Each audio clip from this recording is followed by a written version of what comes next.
Le Nosferatu de Werner Herzog qui est sorti en 1979 et qui est évidemment un remake du film de Murnau de 1922, un film muet à la base.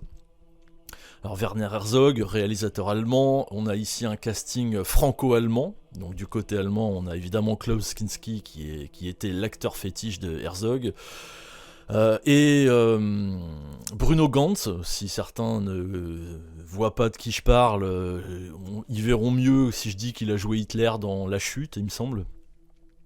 Et côté français, on a Isabelle Adjani toute jeune, et évidemment, et Jacques Dufilot, qui est un acteur, je pense, malheureusement tombé dans l'oubli maintenant, qui est mort évidemment, mais qui était hyper talentueux. Alors, du côté d'Adjani, je pense que Herzog la dirige, en tout cas au début, de façon à rendre hommage un petit peu au muet et à l'expressionnisme, en la mettant un petit peu en surjeu, ce qui crée un décalage avec l'époque, et qui fait que c'est un petit peu ridicule, il faut bien reconnaître. Mais heureusement, c'est pas tout le temps, et par ailleurs, Isabelle Adjani se révèle déjà à cette époque être une très bonne actrice, et elle a une super voix, il faut le voir en VO, hein, une super voix feutrée, très sensuelle, moi j'aime beaucoup. Et alors, si on parle d'acting, alors là évidemment Klaus Kinski est ultra inquiétant dans le rôle de Dracula. Mais bon, ça je crois que quoi qu'il jouait, de toute façon il était ultra inquiétant puisque c'était en lui, il avait pas beaucoup se forcer. Le mec il était un petit peu psychopathe sur les bords quand même. Mais là, je sais qu'il y a eu notamment une scène qui m'a marqué, c'est la scène du repas au début où il y a Jonathan Harker joué par Bruno Ganz, pardon, qui se blesse, donc il saigne, et là il y a Dracula, incarné par Kinski, qui est ultra tenté de lui pomper le sang.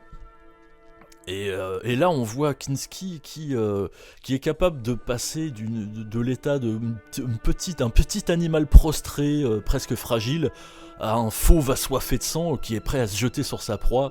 C'est très impressionnant, il était très impressionnant lui de toute façon.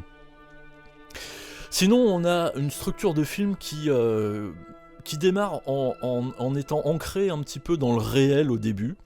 On visite cette région de Transylvanie avec son mobilier pittoresque, ses autochtones apparemment authentiques. Je pense qu'il a embauché de vrais tziganes par exemple. Et puis, Werner Herzog oblige, c'est un rythme assez lent. Donc on a une mise en route qui est très lente. Et très contemplative. Et ensuite, on va aller vers des séquences plus tard dans le film qui sont proches de l'onirisme, voire même pas très loin du surréalisme. Mais donc je disais, c'est un truc très lent et très contemplatif, Werner Herzog. Alors, ça n'a pas forcément bien franchi le cap des années, je vais être très honnête. Dans le sens où, contemplatif et lenteur, ça rime avec le pire et le meilleur, c'est-à-dire, donc le meilleur, c'est de longues séquences muettes, contemplatives, qui laissent justement prospérer la bande originale de, alors attention, Popol Vuh, c'était Popol Vuh, le compositeur attitré de Werner Herzog. C'était des albums très spéciaux d'ailleurs, je fais une petite parenthèse là-dessus. Par exemple, si vous prenez le disque, la BO de Nosferatu, qui nous intéresse ici, mais c'est valable pour aussi Aguirre ou d'autres, on a les plages qui sont issues du film, mais on avait aussi, il s'en servait pour faire des morceaux expérimentaux parce qu'il avait un groupe par ailleurs. Donc c'est très particulier, les albums de Popol Vuh, c'est très particulier.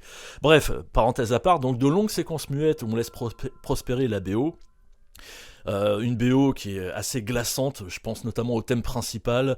Werner Herzog regarde la mort bien en face, il ouvre son film en filmant des momies, et voire même des momies enfants, avec ce thème ultra glaçant de Popol Vuh. C'est assez saisissant.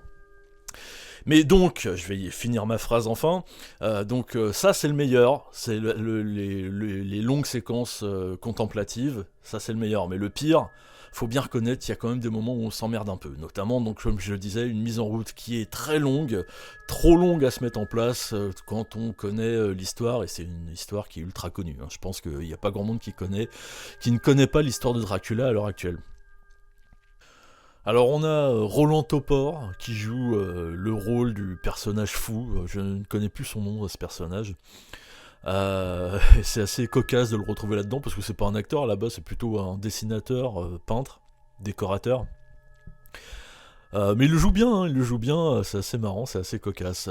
Et puis on a un Van Helsing qui revient aux racines du personnage, hein, qui est loin des standards actuels, c'est-à-dire que là on a un vieux savant et non pas un fier héros beau gosse surarmé comme on a vu ces dernières années. Avec tout ça, donc on a un film, certes qui a un peu vieilli, mais qui est encore assez puissant et assez envoûtant. Je vous recommande de jeter un œil dessus avec tout ce que je vous ai dit, hein, en connaissance de cause donc.